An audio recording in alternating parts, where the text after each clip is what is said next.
Every once in a while, history gives us someone whose life becomes larger than themselves.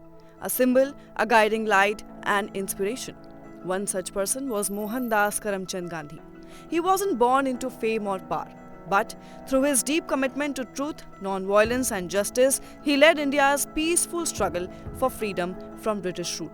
Across the world, he came to be known by a name that felt bigger than just a title, Mahatma, meaning great soul.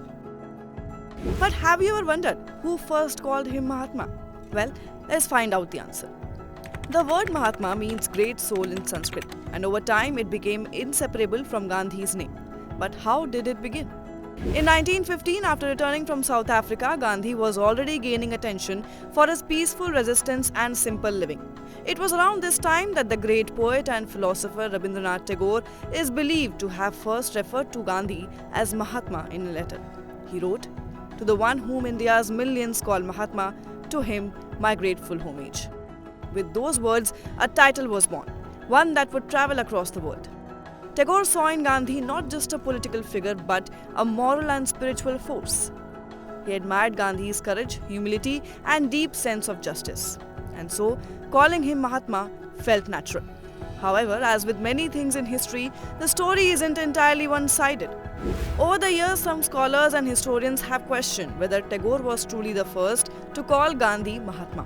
One respected Tagore scholar, the late Sankha Ghosh, believed this was a common misconception.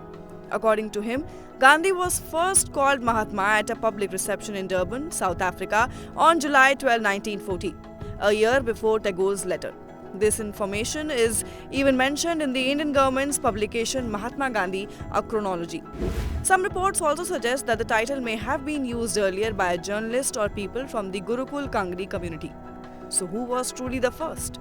Now, while the origin remains debated, what is clear is this, that it was Tagore who helped popularize the title across India and beyond. His respect for Gandhi carried great influence, and once he used the word Mahatma, it spread like wildfire. To clear the confusion, the Gujarat High Court, in a public judgment in 2016, officially recognized Rabindranath Tagore as the one who first gave Gandhi the title Mahatma, at least in the way we know and remember it today. So whether it began in a hall in Durban or in the pen of a poet in India, the title Mahatma reflects the love, respect, and moral power Gandhi inspired. And that is the story behind the name Mahatma Gandhi. Did you know this story or not? Do comment and let us know. Till then, keep watching India TV.